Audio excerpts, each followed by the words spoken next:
Bismillahirrahmanirrahim. Assalamualaikum warahmatullahi wabarakatuh. Selamat pagi Bapak Ibu. Salam sejahtera untuk kita semua.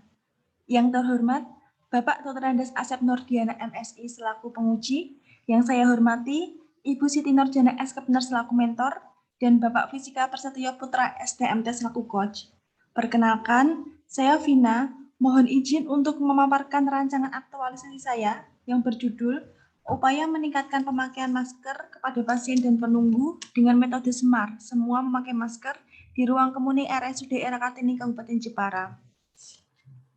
Sekilas mengenai profil saya Vina Hardianti, ahli media keperawatan, jabatan sekarang perawat pelaksana, unit kerja di RSUD Era Kartini Jepara, ruang kemuning, di mana ruang kemuning ini adalah ruangan penyakit dalam khusus dewasa.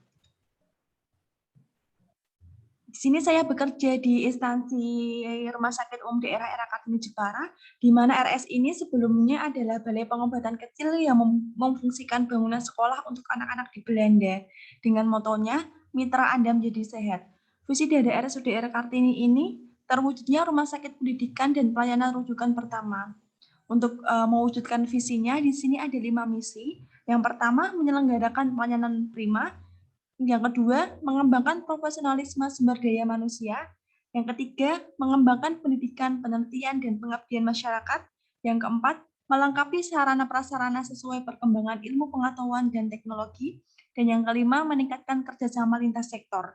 Untuk Rumah Sakit R. Kartini ini terletak di Jalan Kiai Haji Wahid Hasyim nomor 175 Jepara.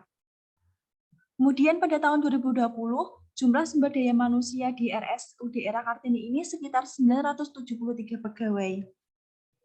Untuk struktur organisasinya, pada tahun 2020 di sini direktur utamanya yaitu Dr.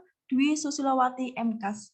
Nilai-nilai organisasi yang terkandung di Rumah Sakit RSUD Era Kartini, yang pertama ketakwaan, kemudian etos kerja, kebersamaan, kejujuran, keterbukaan, akuntabilitas, efisien dan efektivitas, profesionalisme, dan pelayanan prima.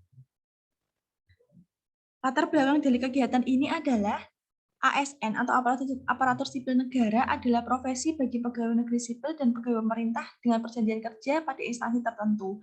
Kemudian pembelajaran aktualisasi ini termasuk dalam rangkaian Latsar CPNS. Aktualisasi ini menjadikan pengetahuan dan pemahaman yang telah diperoleh dari agenda pembelajaran sebelumnya menjadi aktual dan juga nyata.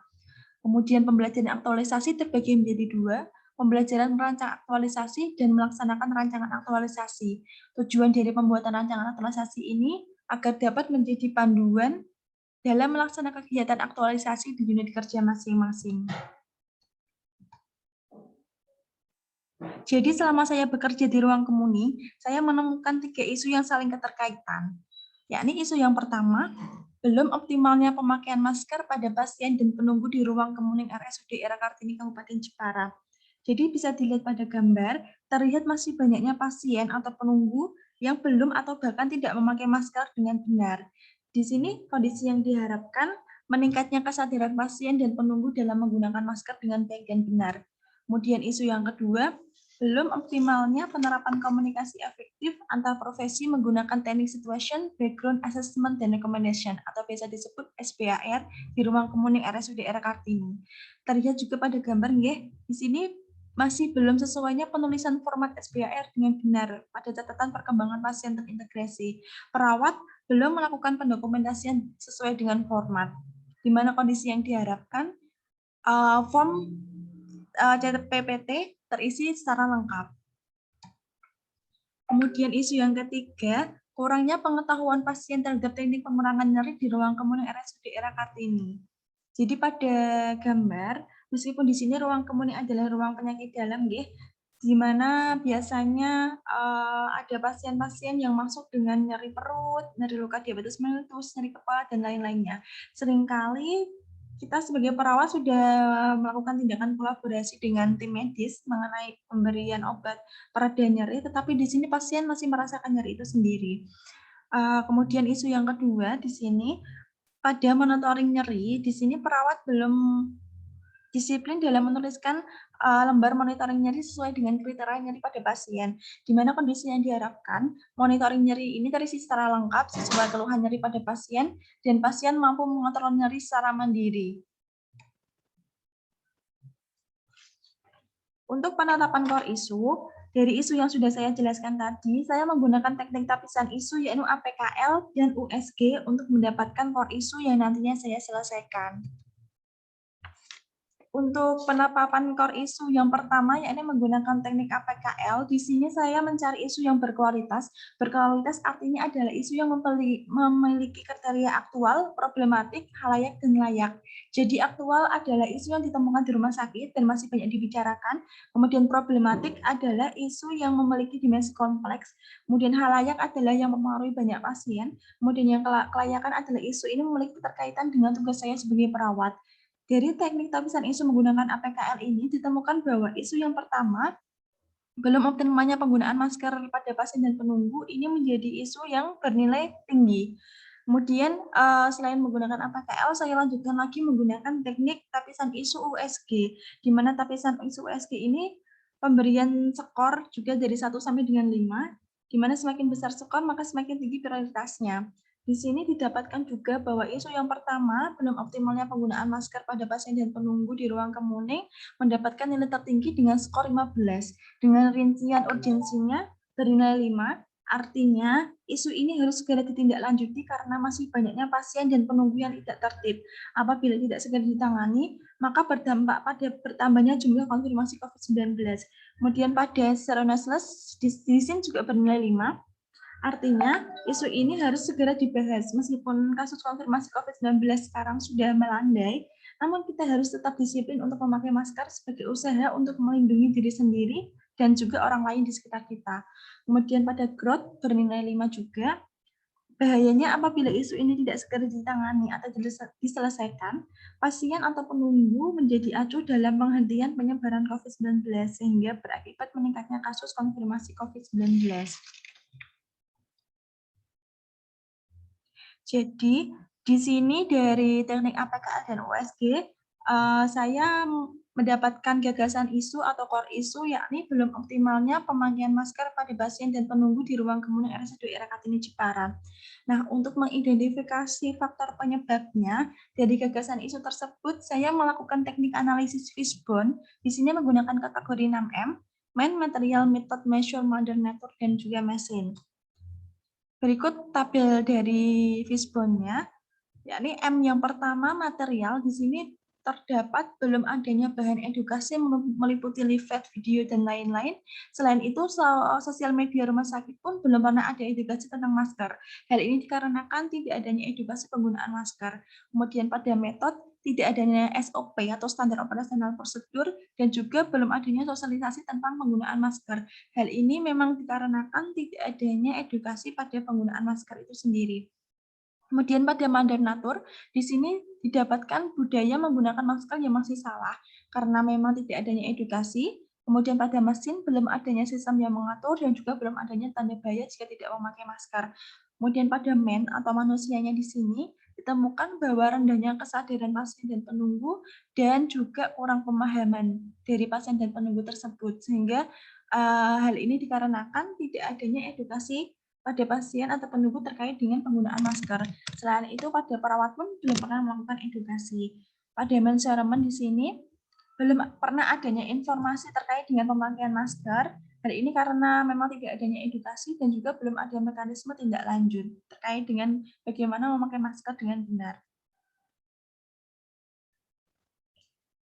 Kemudian untuk penentuan gagasan kreatif, jadi dari diagram fishbone tadi didapatkan bahwa belum adanya edukasi menjadi faktor penyebab yang sering muncul, sehingga ini menjadi hal yang harus diselesaikan.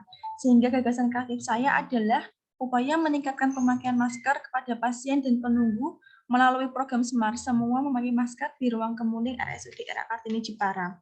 Hal ini keterkaitannya dengan agenda 3, yakni pelayanan publik, di mana apabila jika kesadaran pasien atau penunggu itu meningkat, maka pasien atau penunggu itu dapat mengedukasi lingkungan sekitar seperti keluarga, tetangga, sahabat, dan lain-lainnya, sehingga nantinya terciptanya kepatuhan masyarakat. Adapun untuk rencana kegiatan, di sini saya ada 8 kegiatan. Untuk kegiatan yang pertama, yakni melakukan konsultasi dengan mentor terkait dengan rencana edukasi saya dan media yang akan saya lakukan. Untuk tahapannya, yang pertama membuat janji, kemudian melakukan konsultasi dan juga meminta izin. Keterkaitannya dengan misi dari instansi saya, yakni mengembangkan profesionalisme sumber daya manusia. Kemudian untuk nilai organisasinya terdapat etos kerja, akuntabilitas, dan juga keterbukaan. Untuk kegiatan yang kedua, yakni koordinasi dengan bagian bina program RSUD Kartini. Hal ini keterkaitannya dengan rencana edukasi yang akan saya lakukan. Tahapan yang pertama yakni membuat janji, kemudian meminta izin, dan juga menyampaikan tujuan aktualisasi saya. Keterkaitannya dengan misi RSUD Kartini ini, yakni mengembangkan profesionalisme sumber daya manusia. Untuk nilai organisasi yang keterkaitan, etos kerja, akuntabilitas, dan juga keterbukaan. Kegiatan yang ketiga membuat leaflet mengenai penggunaan masker dengan benar. Untuk tahapannya ada 3. Yang pertama melakukan konsultasi dengan kepala ruangan. Dalam hal ini adalah mentor saya. Kemudian mencari sumber materi yang jelas dan kredibel. Kemudian menyusun leaflet. Untuk kegiatan ini dapat mendukung misi dari RSUD Era Kartini, yakni mengembangkan profesionalisme sumber daya manusia. Untuk nilai organisasinya yang terkait ada etos kerja, akuntabilitas, dan juga profesionalisme. Kegiatan yang keempat, penyusunan media berupa video penggunaan masker dengan benar. Nah, ini ada 4 kegiatan, nggih. Untuk yang pertama itu berkoordinasi dengan bagian pembina program terkait dengan rencana saya, kemudian mempersiapkan alat, kemudian mempersiapkan tempat, dan juga membuat konten dalam bentuk video. Hal ini mendukung misi Rumah Sakit Kartini dengan misinya melengkapi sarana prasarana sesuai dengan perkembangan ilmu teknologi. Kemudian nilai organisasinya yakni akuntabilitas dan profesionalisme. Untuk kegiatan yang kelima, koordinasi dengan bagian diklat terkait dengan peminjaman alat. Untuk kegiatannya, membuat janji, kemudian menyampaikan tujuan aktualisasi, kemudian meminta izin terkait dengan peminjaman alat yang akan saya lakukan. Kemudian hal ini mendukung visi dari RSUD Kartini, yakni terwujudnya rumah sakit pendidikan dan pelayanan rujukan utama. Kemudian nilai organisasinya kebersamaan, akuntabilitas, dan efisien. Untuk yang keenam, pelaksanaan sosialisasi edukasi penggunaan masker kepada pasien dan penunggu menggunakan PowerPoint. Nah, di sini adalah puncak dari kegiatan saya. Untuk tahapan kegiatannya, yakni membuat PowerPoint untuk media edukasi, kemudian mengkonsultasikan hasil pembuatan PowerPoint kepada mentor, kemudian yang ketiga mempersiapkan tempat atau alat-alat yang digunakan untuk edukasi. Di sini mendukung 2 misi dari RSUD Kartini, yakni menyelenggarakan pelayanan prima dan melengkapi sarana prasarana sesuai dengan perkembangan ilmu teknologi. Kemudian nilai organisasi yang terkait pelayanan prima dan akuntabilitas. Kegiatan yang ketujuh, pelaksanaan kegiatan monitoring dan evaluasi terkait dengan kepatuhan pasien dan penunggu menggunakan masker. Di sini ada 3 kegiatan, yakni kegiatan yang pertama melakukan konsultasi dengan kepala ruang terkait dengan rencana evaluasi dan monitoring saya, kemudian mengamati pasien dan penunggu terkait dengan pemakaian masker apakah sudah benar atau belum. Kemudian yang ketiga mendokumentasian dari kegiatan tersebut. Hal ini mendukung visi RSUD Kartini, yakni terwujudnya rumah sakit pendidikan dan pelayanan rujukan pertama. Untuk nilai organisasi yang terkait, akuntabilitas, keterbukaan, dan pelayanan prima. Untuk kegiatan yang ke-8 atau yang terakhir, yakni membuat laporan aktualisasi. Di sini tahap pertama berkonsultasi dengan mentor, kemudian melakukan pengumpulan materi, dan menyusun laporan akhir. Di sini mendukung misi dari RSUD Kartini, yakni mengembangkan profesionalisme sumber daya manusia, nilai organisasi yang terkait, yakni profesionalisme dan akuntabilitas. Nah, berikut adalah jadwal kegiatannya. Jadi di sini kegiatan saya dimulai pada tanggal 23 September 2021, di mana saya akan melakukan konsultasi 2 hari, yakni tanggal 23 di sini membuat janji pada mentor, dan harapannya pada tanggal 24 sebisa mungkin sudah melakukan diskusi. Kemudian kegiatan yang kedua, koordinasi dengan bagian bina program di sini 2 hari, kemudian membuat leaflet di sini kurang lebih 5 hari, kemudian yang keempat, penyusunan media berupa video penggunaan masker dengan benar. Di sini saya memerlukan waktu sampai dengan 2 minggu karena memang terkait dengan persiapan alat, persiapan materi, koordinasi, dan juga konsultasi pada beberapa bidang. Kemudian yang kelima, koordinasi dengan bagian diklat terkait dengan peminjaman alat untuk edukasi seperti monitor, LCD, dan lain-lain.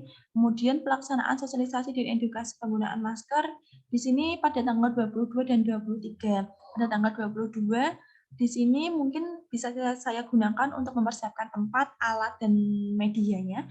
Kemudian pada tanggal 23 untuk eksekusi pelaksanaan sosialisasinya. Kemudian kegiatan yang ke-7 pelaksanaan kegiatan monitoring dan evaluasi. Di sini saya beri waktu 5 hari. Kemudian penyusunan laporan akhir hasil aktualisasi di sini dimulai pada tanggal 1 sampai dengan 13 November. Harapannya di sini tersusunnya bab 4, 5, dan juga daftar lampiran. Demikian pemaparan dari saya. Mohon maaf apabila ada kesalahan. Mohon saran dan koreksinya nggih Bapak Ibu.